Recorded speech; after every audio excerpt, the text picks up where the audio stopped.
Hello there and welcome to the Drax Files Radio Hour with Joe Yardley. My name is Drax de Dupre. With me is Joe Yardley. Hi, Joe. How are you? Hello, I'm all right. Yeah, that's what I figured. You're always kind of just all right. Fine. Smooth sailing. I'm glad that people are excited about the most boring podcast ever. But I guess there's not enough other podcasts out there. I'm probably the best promoter of my own stuff that has ever lived. If I were your manager, I would probably tell you to shut up 90% of the time. Are you currently Donald Trump's manager? Probably not. If I was, I'd tell him to keep talking and say more things. Today on the show, Chris Madsen, a.k.a. Deep Rifter, formerly of Road to VR, now with Morph 3D. They make avatars that are possibly compatible and transferable through all sorts of virtual realities. He'll be on the show talking about about OC3. Oculus Connect obviously went down. We talked a little bit last time. Lots of announcement. Chris was there, and he's going to talk about the detail that he saw there. Interestingly enough, it seems to be there's a bunch of articles out there. Why Palmer Luckey, founder of Oculus, has vanished. It is they're disappearing. Facebook seems to be disappearing Palmer Luckey, just like some people want to disappear Trump. But anyway, we also will talk about Second Life. I'm actually going to start with that after the housekeeping notes. So for the hardcore Second Lifer who has absolutely no interest in head-mounted display and head-mounted display-based virtual reality can then tune out right after we're done with the SL stuff. We have wonderful sponsors of this show. Please become one if you have a Second Life business. You can be an individual sponsor. You can have your own banners displayed on the website. The individual voluntary subscription is $100 Linden per month. That's $25 Linden per show. You can also support the show by buying some really cool Drax merch. Joe, as you know, I have a vast marketplace store with the totality of 2 items. If you increase the percentage of your web page, the icon size, then they fill almost all the page. You can go there, buy a T-shirt and a hat. So please do that.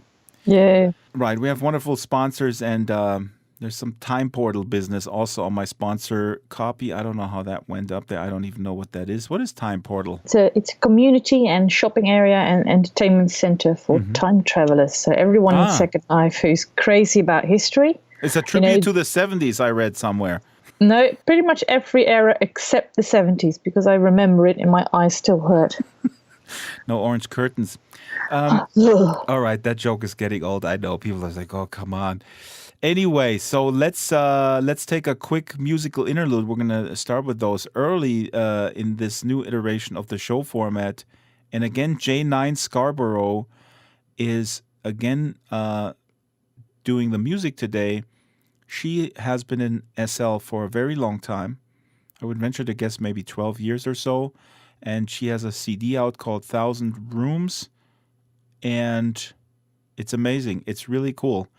This is a song called Return from her 1,000 Room album. I look at the oak trees, so peaceful and calm, as I'm holding you close, holding you in my arm.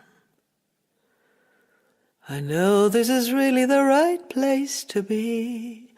No more fears, no more tears. Now you're home, now you're free. You return to the forest and return to the field, where you played as a child, where your world was in peace. You return to the forest, you return to the field, where you wandered each day with the dark at your heels.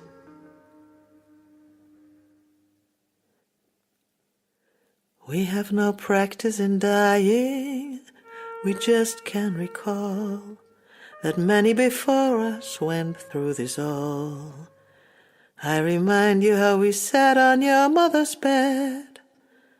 I was calmer back then, I say, it's okay to be sad. You return to the forest and return to the field, where you played as a child, where your world was in peace. Now you return to the forest, you return to the field, where you wandered each day with the dark at your heels. I lean on your bed and you blow me a kiss, and I know it's your strength in these moments I'll miss. I'm not sure what to tell you. Will there be a God? And I don't dare promise, I say life's so damn short. You return to the forest and return to the field, where you played as a child, where your world was in peace. Now you return to the forest, you return to the field, where you wandered each day with the dark at your heels.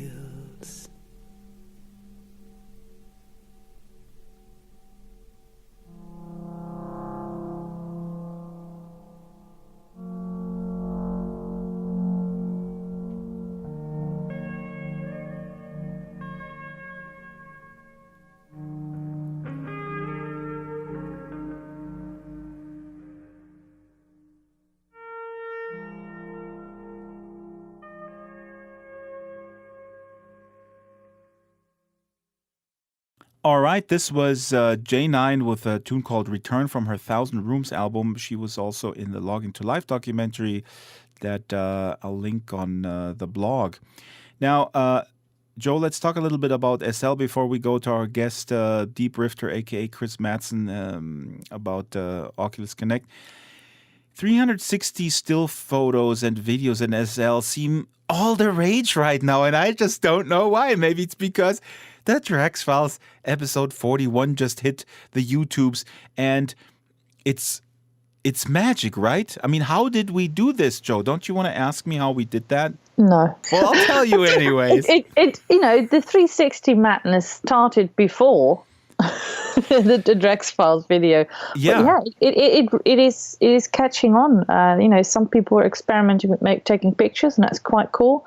And then there was videos, and then there was sound, and then people are uploading it to Facebook, and now I hear Linden Lab is building it into a viewer. So that's gone from zero to super fast really quickly.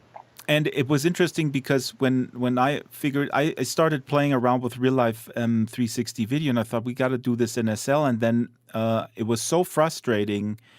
We tried all sorts of things like shooting with 6 different people, but synchronized in SL, 6 different avatars, then putting it together, and the file transfer was so hard. And then when I came to 1920s Berlin, and shot that little video, we'll link to it as well. That was the first successful test because I shot that all by myself, basically with a 6 camera array in Second Life built by Arduin Schwartzman, but I hopped from camera 1 to camera 2 to camera 3 and filmed that stuff in sequence and not at the same time. So that's why we only see you on the bench sitting there, and the Zeppelin disappears into the clouds. Why? Because it's not synchronized. So when a moving object basically moves from one camera to the next and it's not shot at the same time, of course that object disappears. It did look very cool to see the Zeppelin vanish into the clouds, though. Yeah. That's why I told her I did that on purpose. Yes, of course. That's how you mask mistakes, right? You go like, that's the first lesson I learned at film school. Exactly. You should never say, well, yeah, I'm sorry, it rained and the lens was like all watery. No, you say, oh yeah, I went for this impressionistic look. Yeah, this is how modern art was invented. Someone made a painting, then it rained, the painting was ruined, and he said it's impressionistic. Incidentally, I read paper books, and a really great, Really? Yeah, I know, and Wow. a really great novel is Bluebeard by Kurt Vonnegut. It's actually really funny, and it's a satire on modern abstract expressionism, and it's hilarious. Anyway, with the 360 stuff, then my partner in crime, Phil Toma, aka Mambo Moraine, figured out how to film 6 cameras at the same time on one machine with 6 viewers. You can have multiple viewers. Of course, listeners will say, what the heck?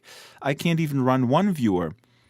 I would say today you can get a PC for maybe $800 that can do this without the advanced lighting system, unfortunately. But you can run 6 viewers. Then we used a software called Open Broadcasting System, Open Broadcaster (OBS), that captures. You can have those 6 viewers up. This is a streaming software. You capture this, and then Phil, aka Mambo, stitched it together with a batch script using, admittingly, a expensive piece of software called Video Stitch and another one called Color, and they're each, unfortunately, $700, $800 alone. So I was just going to, everybody's going to, oh, cool, this is all basically free tools. Well, up until the very end. What is Linden Lab doing? Because if they are building it into a viewer, I'm assuming that they'll just make a digital recording of the, of all the digital information, and then we won't need the 4 viewers running at the same time, or 8 or 6 or whatever. Actually, that's right. QB Terra, the grandfather of Second Life Aviation, I had a quick conversation with him. He said, why don't you modify the viewer, because you can already do 180, and then you basically just need 2 cameras, which is kind of what the Ricoh Theta does in real life, or the Samsung 360, the Gear 360 cameras. And I said to QB, well, I'm not a programmer. Incidentally, as you mentioned, Linden Lab publicly announced. I was aware of this a little while longer because we were in conversation about this. They are building the still photography option into the viewer. So you can take 360 stills, which is really awesome, but I don't know how much more work it would be to do 360 action shots. Technically, it's all just pixels. It's all digital information, and it should be doable to just record it. What you need to do is to warp the way you look at the SL information into a sphere. You warp it. Well, anyway, you and I are as technical as a dead mouse in a refrigerator. Speak for yourself, ma'am. No, I know your brain. What we should try and do is get one of the Lindens on the podcast who is working on it. Exactly. So we can, And that will be Warp Linden or Troy Linden, who is the project manager. Some of the people who are listening may be thinking, oh, what's all the fuss about? I mean, why? It's fun, but why is it so important? And I think that it is very important because it is very important. We're going to be. You can use this. You can share it on Facebook. You can share it on, perhaps put it in the destination guide one day. You can send it to people. You can use it perhaps one day also in Marketplace. It is going to be a really cool way to show people what Second Life is like, especially outsiders. Here you go, have a look inside this Art Deco club that I've built, and you can look around and people say, wow, this is 3D. It is so much more than just a screenshot. Exactly, and we're right there. 360 is the poor man's virtual reality. That's right. You cannot walk around in it, but you can at least look at it. Yes. And again, I'm linking to a couple articles here. Iliastra has made a system, the Iliastra panoramic camera HUD, and then we have the interestingly very closely named camera panoramic. How many names can you make up? Describe it. It's by a person called Lal Wend Leakey, and Inarape wrote about her. So these are 2 different HUDs where you can accomplish making 360 photos, still photos, and we've seen quite a few of those pop up, like you said, also on Facebook. Some Second Lifers. The University of Western Australia in Second Life may have to close. They've been extended the budget for a year now, and they've of course are very well known for their machinima and arts competitions and giving away millions in Linden dollars of prizes and really supporting arts also by folks with disabilities or chronic pain. And there's a lot of photos. Free Wee Ling, I want to give her a shout out. She made a lot of photos from the UWA sim. And it's really cool. Like I said, I mean, there's nothing more to add. It's absolutely important that Linden Lab is putting this into the viewer. Mm-hmm. I want to add one thing also from our video, which is also available. We did spatial audio, which is enormously exciting for me. You can spatialize the audio. You can have the sounds coming from the objects that emit the sound, like a tree or a bird, conversations. You can place the sounds exactly where it comes from in the 360 space. There's a bunch of tools available. The spatial workstation, also purchased by Facebook, but you don't need a Facebook account to use it. It's, just look for a spatial workstation. We'll link to it as well. You can play around with it at home. It's really exciting. So you can spatialize the entire audio, have maybe little music coming out of a speaker, just like what we see in Second Life, basically, when we run around, which is hilarious because the VR people also talk about, oh my God, you can spatialize audio. You know, Joe, there's another one of those instances where I go like, you know what? You go through, we had spatialized audio or spatial voice for, I don't know, since 2008.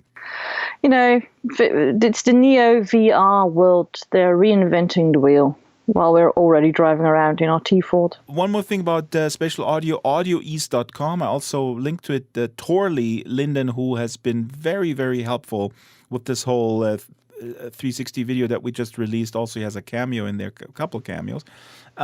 He mentioned AudioEase, which is a Dutch company. And they are really leading in spatial audio development.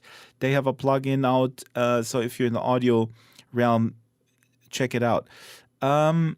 Let's move on to a couple more things, and then we'll bring in Chris. Sansar, a lot of so much to do about Sansar. I don't know what's happening. You mentioned that Hamlet, a person that I don't know who that is, guess some sort of blogger, had somebody talk about Sansar, somebody who is... Yes, someone violated his NDA. Yeah, non-disclosure agreement. But is it legal to say that you're in there? I mean, can you at least say that you're in there, or is that also... That completely depends on the on the NDA you sign. I guess people should read NDAs before they sign it, right? As long as you don't tell anyone about what you see or do. That makes sense. So, but now, Joe, since I don't read that rag, I mean, you're the person on this podcast who loves tabloid, like, you know, you subscribe to the Daily Mail, you read New World Notes.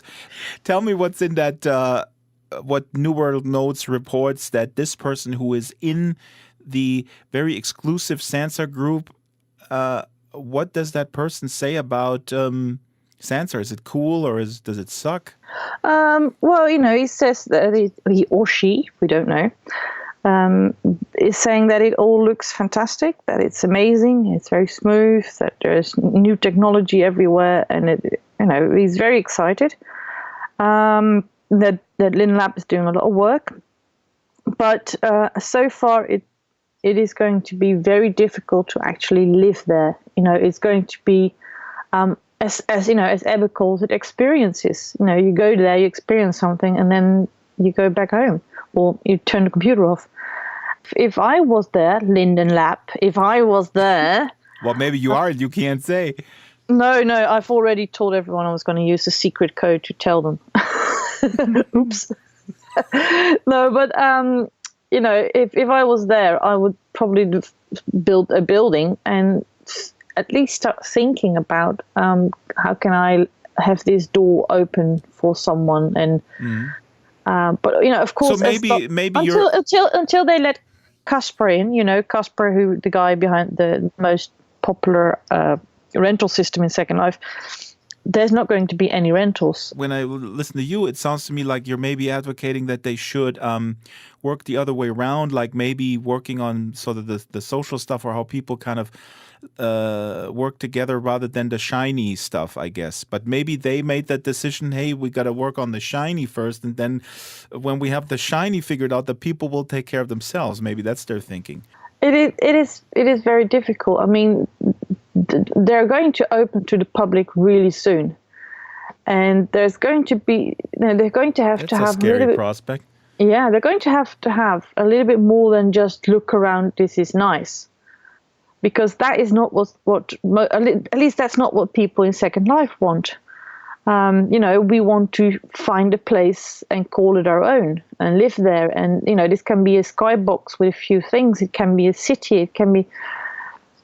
I think that is the cornerstone of Second Life. That is the cornerstone of Sims in Second Life that survived, that have been doing, have been going for years. The store on the corner is literally the corner store stone. Yeah. No, you're absolutely. I totally agree with you, and I think that's the big issue here because I have a Vive here, and occasionally I look around the Steam store, and sometimes I download freebies. And I mentioned last time I'm a big fan of Tavori, and CoSpaces is pretty cool.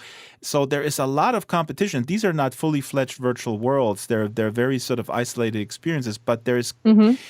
They're shiny, and it's not enough. So they are built by by game studios and designers and people who are. Well, and some of them you can build, but my point is that Linden Lab, I hope that they have their eye on the prize, which is the secret SL sauce, which is about freedom, exactly. Freedom to build and own and live, basically. Yeah, exactly. I mean, if let's I'm a very simple-minded person. Live and let live. My ideas of what I want is pretty basic, pretty to the point. If I can't build anything like 1920s Berlin or Time Portal in Sansa, I'm not going to spend a lot of time there.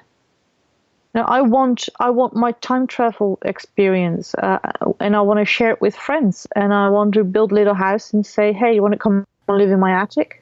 And if that's not possible, I'm gonna go back to Second Life, and I'll try again in a few months. Well, we're deep down the speculation train right now because we don't know what the end game is. I need to mention, and as always, we're running out of time. I need to mention that High Fidelity, of course, is going quite the different route because they're open.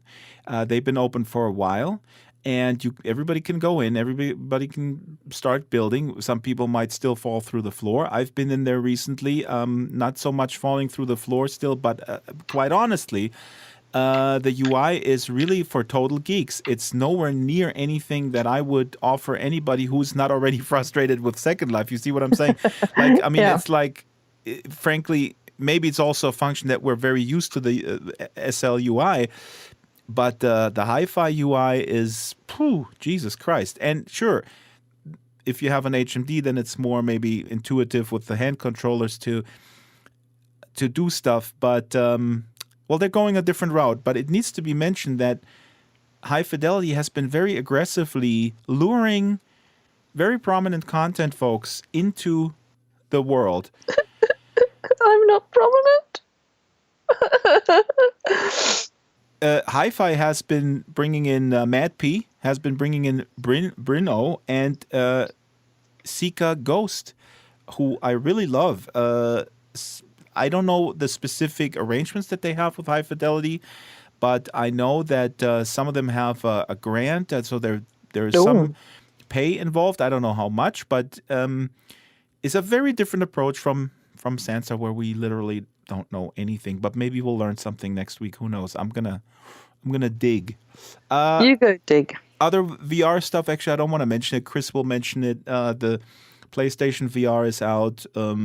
Then I read on Business Insider, Alibaba, Chinese company, is introducing virtual reality payment system. We'll link to the article. The virtual reality payment system. They did realize that Alibaba was a thief, right? Yeah. This virtual reality payment system, Joe, is when you look at something and you nod, you buy it. Oh, no. Can you imagine? That's... Like you're just nodding and then just all of a sudden the credit card, ching, ching, ching, ching, ching. Yeah, don't drink in VR, people. This is a very specific case, but we say it almost every week. All of these guys should really study SL, also in terms of griefing, trolling, and how to deal with open societies. Because not only are they reinventing the wheel, but they are making all the same mistakes. Right. They're making the wheel basically square. Square.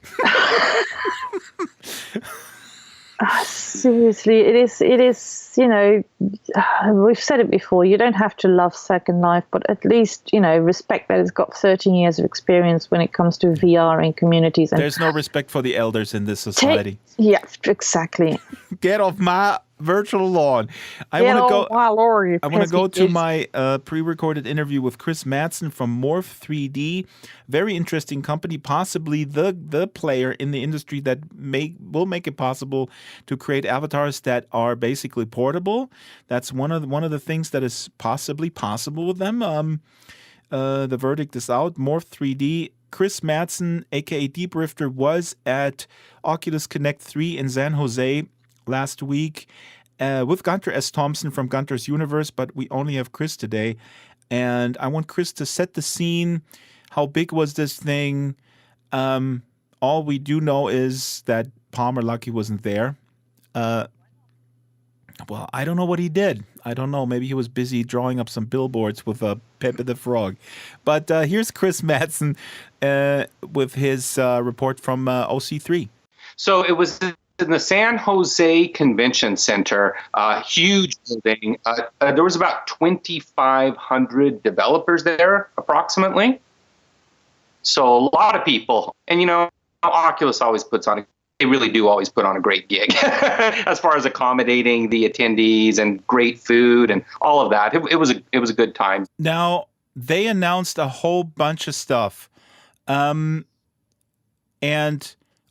I ask that, is this still a community feel, though? Yes, very much. That's my favorite thing about Oculus Connect is the community. It's like I could literally just walk up to anybody. Everybody there was happy to talk to everybody else about the piece of the puzzles that they're solving in the VR space, and always looking for collaboration. Can we work together? If not us, then here's somebody that might be a good fit for you. It's really good that way. A lot of enthusiasm, just being able to see what everybody's doing in this space is always so much fun. It still feels like you're part of a group that is enthusiastic about something that possibly the rest of the world may not really understand. I mean, I'm just picturing, I can tell from your enthusiasm right now, this is how it felt with the Second Life Community Convention, and they became pretty big. I mean, there's what was only ultimately from 2006 to 11 was the last one. There was a feeling of being part of an elite, but in a good way. Like people didn't quite understand it. Like you're walking, like in the hotel or in the show floor, and there's maybe another convention next door. The dentist convention where it's pretty, or like orthodontist or whatever, where it's pretty straightforward what it really is.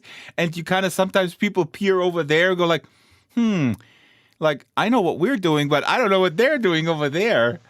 Kind of like that? Yeah, it's so true. In fact, that happened to us many times. One example, we're all gathered together in the park across the street, and these women approached us that were into the field of architecture. And they were like, what is this conference all about? What's going on? People don't know. I mean, those of us in the group, we're all living in the future, man, because 95% of the world doesn't even know really what VR offers. I mean, it surprises me. Even in our local community here in Salt Lake City, I've given thousands and thousands of demos. Our meetup group has given probably tens of thousands of demos, all of us combined. And yet I still go to these events, and by far, far, far the majority of people just have no clue. It's their first time. So since we're talking about that, I'm going to switch my line of questioning around because PSVR was announced. And since you're talking about how it's still a relatively small group, do you think that with PlayStation VR, that's really going to break through right now? I mean, this is a system that is really widespread. Yeah, PlayStation's definitely going to move it way more mainstream, especially with your, 14 to 26-year-old age group. Yeah, definitely. And as well, I'm hoping the same happens with Google Daydream, right? Because they're going to be giving away the viewer with their Pixel phones and all of that. I'm not worried about it. It's just we're still early on in the steps towards mass consumption, right? Still the very 14 to 26-year-olds. The economy screwed me, my student loans. I have no future. Let's just play Batman until the cows come home. Here's what's crazy. Because I'm demoing all the time, I can speak with some level of authority. The age group that knows the most about VR, age 10 to 14. Wow. And I think the YouTube personalities have done a lot to move that into their consciousness. But that surprised me. I mean, I've had kids as young as 6 years old asking me if I prefer the Vive over the Oculus Rift and why.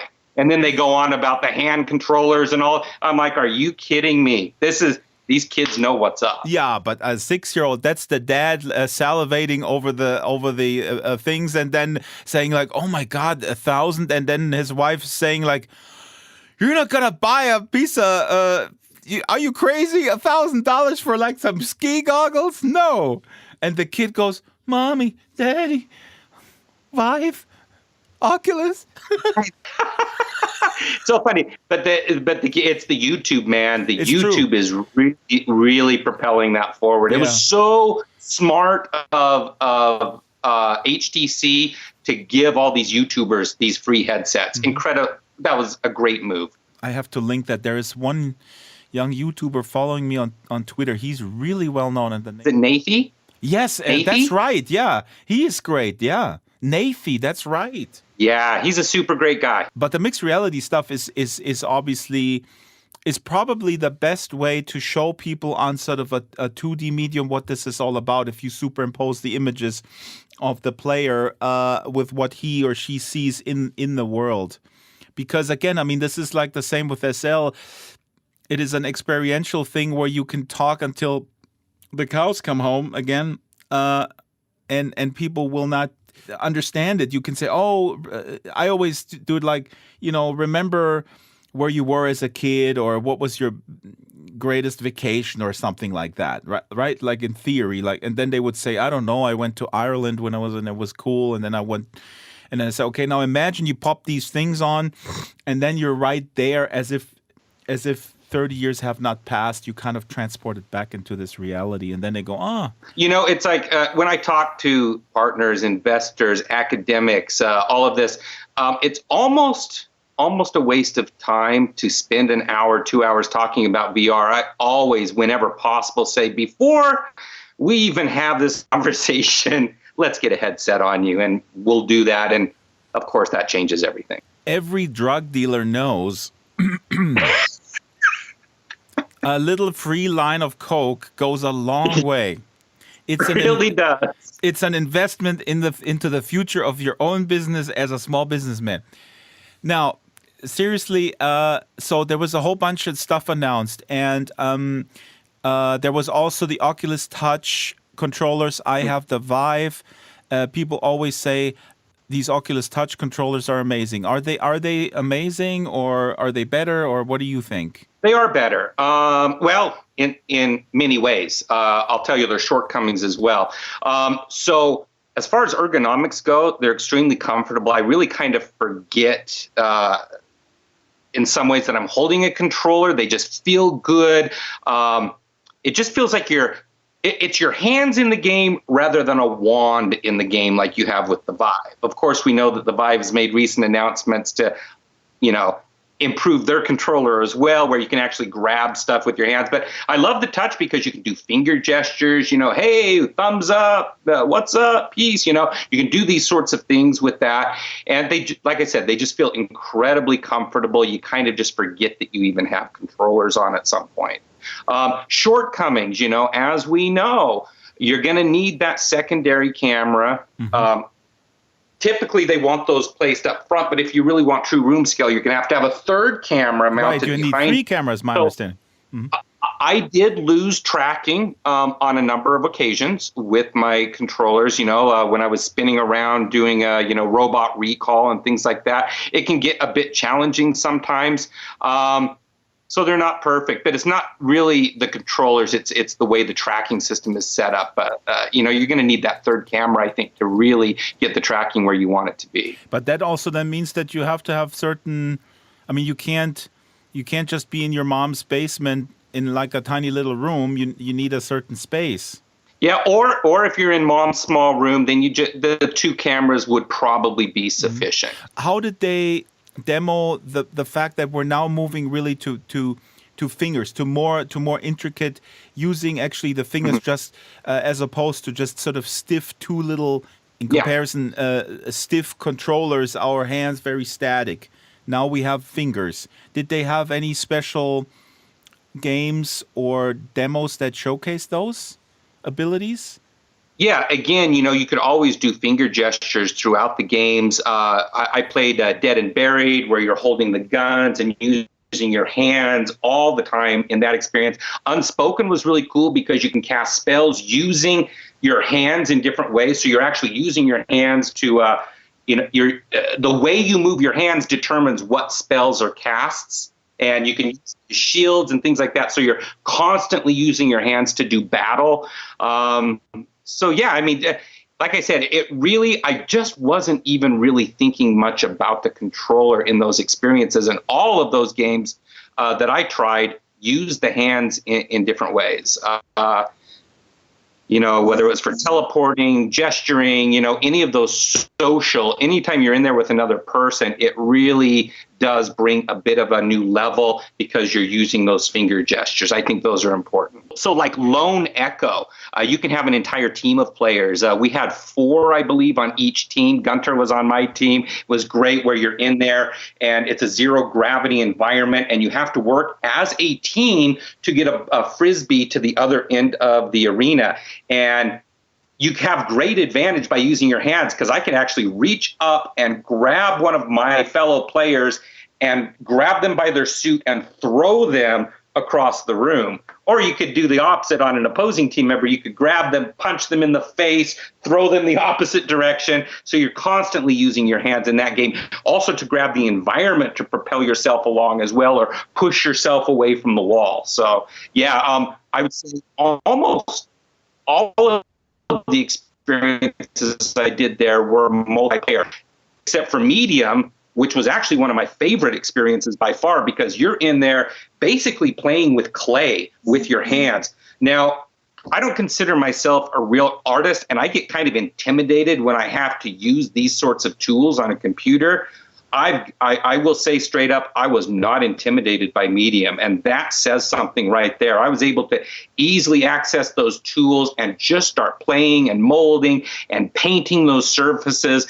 I'm super excited to be able to use Medium to create, artifacts that I can then bring over into social VR spaces. Like, for example, I know you've seen my Twitter mask, right? I've got that little shaman mask as my symbol. One of the first things I want to do is create that mask in Medium and then put it on my avatar where I can take it off and on my avatar.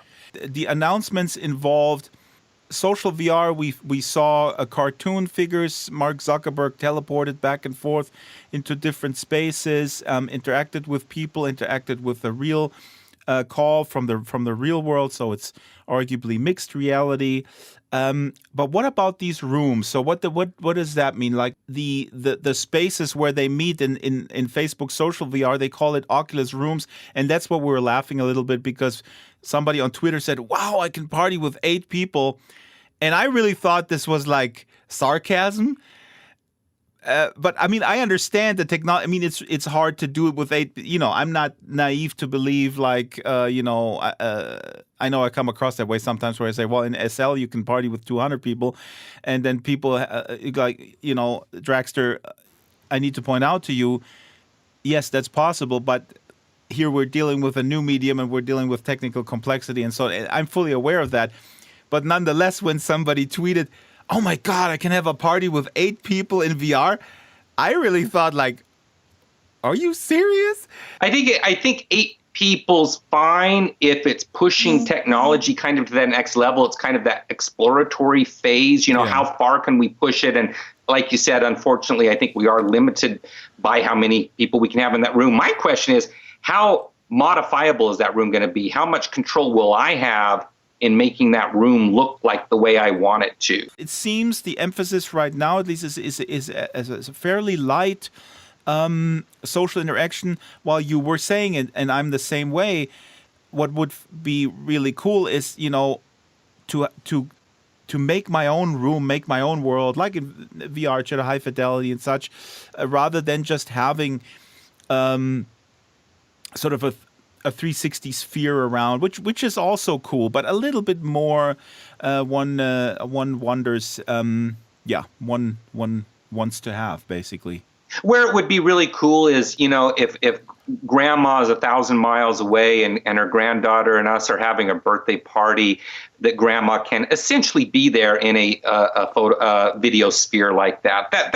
That adds some value, I think. Grandma would really feel like she's much more present. That would be cool. Yeah, but then if you could recreate the house grandma grew up in, it, which now maybe they tore it down and built an apartment complex on it, but she has old photos, and then you take those photos and then you scan them in, or you spatialize them, and then you put them in the room and you rebuild that thing and put little animated horses around. I don't know, that's what I'm talking about. Well, that's what I want to do with AR technology, man. I'm waiting for someone to take the old photos of a city, like I'm from Salt Lake City, take those pictures from the 1800s, reconstruct the city so I can actually walk down the street live in real life with the HoloLens or the equivalent on and look at the city the way it was back then.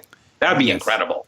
That is absolutely, absolutely. That would be really killer. And then on top, and now we're topping, on top, of course, then live people or actors or AIs basically running around. Maybe they're even computer-generated behavior based on data that they get from historic material. So essentially, you just feed them a book.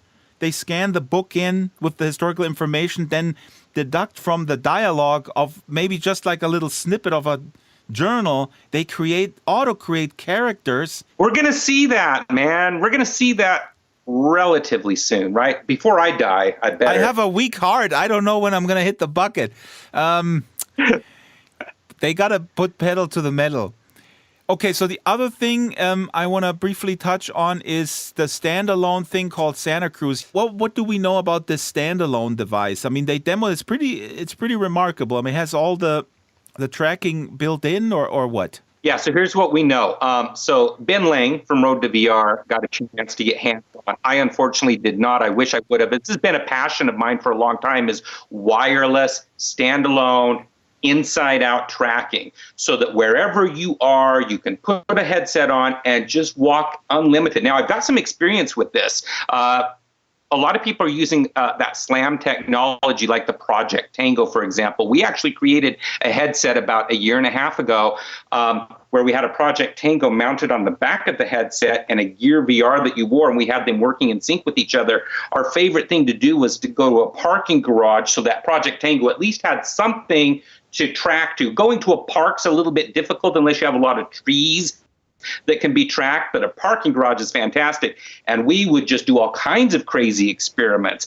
Being able to walk beyond 8, 9, 10 steps locks in that feeling that you're really there. I mean, it's hard to shake it. It's like you can't pull yourself out once you go that far. We would actually put the headset on people, and we would put a virtual wall about 25 yards out, and we would have people run as fast as they possibly could to try to run through that wall. And there's something about running quickly or riding a skateboard that really activates that lizard brain, right? It kind of shuts down that prefrontal cortex a little bit. And I'm telling you, man, when those people would hit that virtual wall at full speed, many would hit the ground. They would just fall to the ground. The ones that made it through would be literally physically twisted up after, finding it very difficult to shake the experience. Their heart's racing, their adrenaline's flowing. Man, being able to walk freely about in VR without the need of wires, endless possibilities. And it also opens up, because you're tracking all of that data in your space, it really opens up some cool ideas for mixed reality experiences, because now you can include people and pets. Maybe my cat can detect that, oh, there's a pet there, let's make it into a dragon, or it allows that blended mixed reality stuff. Hey, one other thing I'm going to say about that Santa Cruz that was very impressive to me was the people that did try it, they said that the tracking was almost on par with the Rift, with the CV1. That's That's a wow to me. That's a pretty big deal. Well, that really means that what everybody says is such a and it is a big deal right now with the cables, that it is really temporary, that it could go away very fast. I mean, that's amazing, because I really do think, I mean, that's for me oftentimes the cables. I deal with a lot of cables with audio, and I hate cables. And then if I have additional cables, yeah, if that goes away fast, I think that's going to be major for adoption.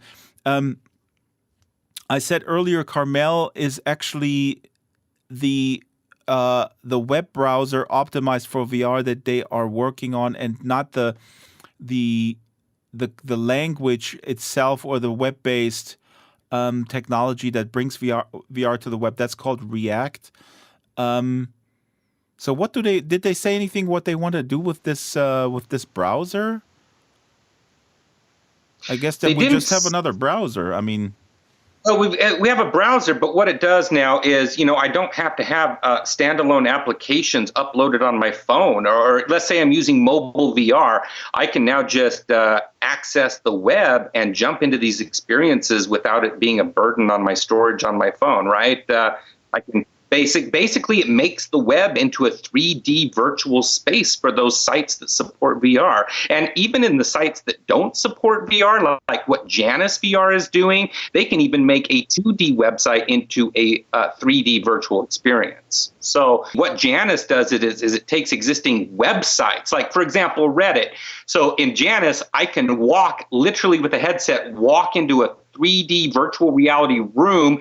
I'm passing through a portal, and what that means is I'm now logging into a Reddit page. But that Reddit page is exhibited in a three-dimensional fashion where all the postings are like posters on the wall and things like that. That is amazing. So there's a lot of, and we're going to have Tony Parisi on in a few weeks, who is obviously a champion of, I think his line is always, we don't need the metaverse. The metaverse exists, and it's the web, basically. So here is Oculus, and trying to involve and enable everyone with their React VR platform, including the Carmel browser, what they call the Carmel browser. But React VR seems to be a fully React VR seems to want to let people create their own scenes in VR.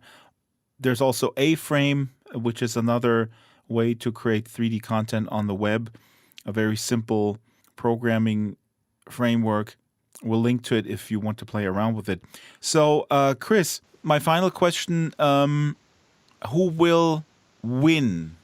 Can there be only one? I know I'm boring myself and the listeners. Highlander, can there be only one? There will never be only one. The indie community will always thrive, man. There's always got to be something different, always somebody pushing the edge, man. But is the majority of those social experiences, interactive experiences, is that going to be on the web as we know it today, with that structure that exists today? Or is it going to be something like High Fidelity that's kind of creating their own platform, which is democratized? I mean, High Fidelity could die and it's still going to exist. That's a cool aspect about that. I don't know what is the platform going to be? I don't know. Yeah.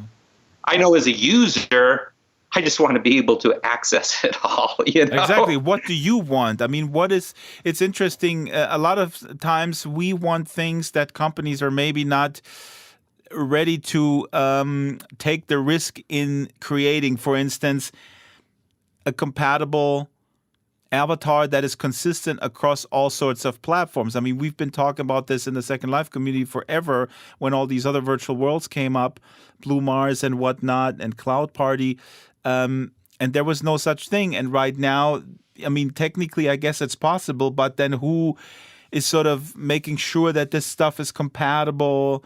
Who puts in the extra work, and then there's not really revenue, and companies go like, nah, I don't want to allot resources just to accommodate a few people who want to bring their own guy, basically. It's going to be interesting, man. I think in the future, it's like if you don't support somebody bringing their own avatar in that they've spent so much time working on, and it literally becomes your skin. It's my skin. This is who I am. This is Chris. I may not go to your platform. I mean, I'm talking down the road, but if you don't let me in, it's going to be kind of weird for me to go there. That is a very good point. So you're saying basically there will be such a high demand because people are invested in their digital persona that if they cannot gain access, it's almost like a club that wants to be very exclusive and doesn't let you in. But then if it lets nobody in, then the club is basically empty and nobody wants to go there. Yeah, I think it's going to take a while to get there, but I think ultimately that's where it has to be. And I think using the existing web as a platform where we're now able to use our existing websites as virtual experiences, I'm going to be doing business with avatars. I'm going to be, going to, checking out hotels before I actually go there in an avatar. We're all going to be having so many different experiences as an avatar. Do I really, during the course of a day, want to jump into 20 different skins? That doesn't seem realistic. So that was Chris Madsen. We are going to link to all the wonderful things that he mentioned. Carmel, Santa Cruz, Pacific Grove was not mentioned, where I once resided. But Joe, are you going to purchase an Oculus? No, I mean, I haven't got any money. Okay, but if you had... And I haven't got a computer who can handle it. Mm-hmm. So if I somehow mysteriously get, $1,500 or something, Mm-hmm. And I somehow have no other bills to pay, I don't know, probably not. I'm probably going to wait and see what comes next because it's such a war zone. And, until I am in Sunstar and think, I really want to make use of all this technology, then until then, I don't really see a reason to buy it. That's really a good point. But the reason also I'm asking is, are these events really significant outside of this bubble of the enthusiasts? And again, I'm like on the mailing list of all these film festivals and they're all like gushing over VR, and there's some interesting stuff, no doubt. We report on it every week, but it's still such a closed circle. And since you mentioned Sansar, one thing we do know about Sansar is that it's going to be platform compatible. So there will be a desktop version where all the features, everything you can interact and all that can be done without an HMD. And I think, that's certainly the way to go. High fidelity is the same way, by the way. Absolutely. So it makes no sense, right, to just exclusively build stuff for VR at this point, I guess. I don't want to try and have, to try out and have some fun and then leave it on a shelf gathering dust. Mm-hmm. I Next will, to the 3D TV. I will buy this stuff if I have a reason. If Sunsar becomes so exciting and interesting that I want it, or because, there's a game coming out that is going to be super duper fantastic with a head-mounted display, then I'll want it. But until then, it's just something to play with, a gadget. The question really remains, for the normal person out there, is there enough of a draw to get into VR, basically? At the moment, there is one, I think, and that is... to buy a new kitchen. That is because you'll do that in the shop. There's a store, they advertise with the Gear VR, get your new kitchen, come in the store, and then you design your kitchen. And that's not a reason to buy. Good point. Yeah. I think that probably the thing that is going to bring the most people into VR the soonest is sports. Yeah. Right. Although live technically sports, that's probably mostly 360 video, 360 television, but but that's probably going to be the main thing that's going to get a lot of people wanting to own something. 360 video, the Rednecks VR. Something headsetry, because there's going to be World Kick football game sort of thing. Yeah. And I hear it's quite popular. Yeah, there are people who buy a brand new big screen television for it. For the Super Bowl. Yeah, that's true. And that's $1,000, $2,000. So, if they're going to buy, these are the kind of people that who would want to buy a headset for something like that. Yeah, for the rest, for the rest of us is an exploding Samsung gear. For games, it's going to be another year, I think, before a game comes out that everyone wants to. Grand Theft Auto 6, for instance, if that is going to be, for head-mounted display, built and set up, that's going to sell a lot of them. And otherwise, maybe the next Star Wars movie. So there are things that make you want to buy the tech, especially for that reason, and there are applications that you'll use once you've already got it. And I'm sure there are lovely technical phrases to describe both those situations. End of the show, Joe. There's nothing else we can do because we're running out of time. You're going to be in Time Portal. I'm going to say, watch the video and get your free Dragster AO at Vista Animations just this weekend. Dragster AO at Vista Animations, the slurl is on the blog. And we're going to go out with another tune from J9 Scarborough. It's called Rosmarina's Tree. Have a great weekend, Joe, and bye. Auf Wiedersehen. Tonight I have been dreaming, my garden I did see, and there was growing weary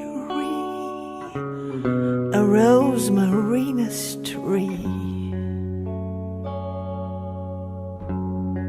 The garden was a churchyard, the flower beds a grave, and crowns and blossoms falling from verdant rosemary.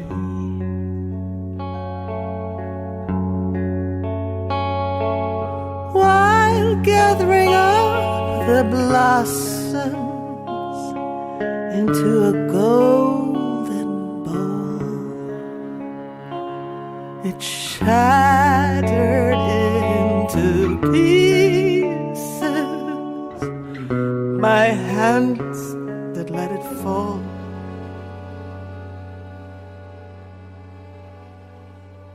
An outstream pours and droplets, tears of rosy red.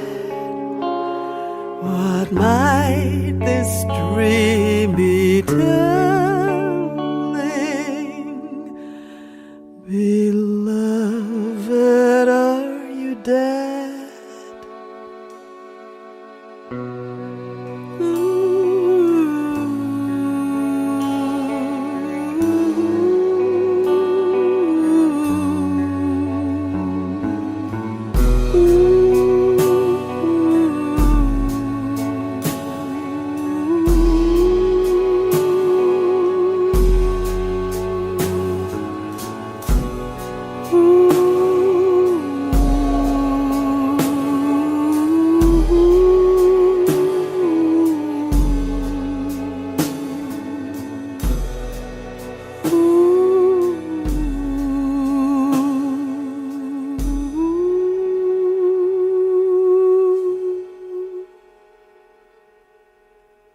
Tonight I have been dreaming, a garden I did see,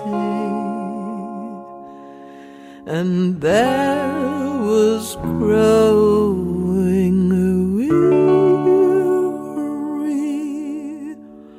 a rosmarina's tree. The Drax Files Radio Hour with Joe Yardley is a weekly production of Basic Drax Entertainment. The show is supported by Time Portal, SL Artist, Warbug, 01 Heavy Industries Corporation, Hextraordinary Fine Magical Goods, Ionic, Maven Homes, Giza Creations, Strawberry Sing, Abranimations, Eros Avatars, The Cube Republic, What Next, Landscapes Unlimited, Bay Cities You Know for Kids, Fallen Gods Incorporated, Feroce SL, and Death Row Designs. Contact the show via Skype, DraxFiles, Avatar, DraxFiles, or email radio@draxfiles.com.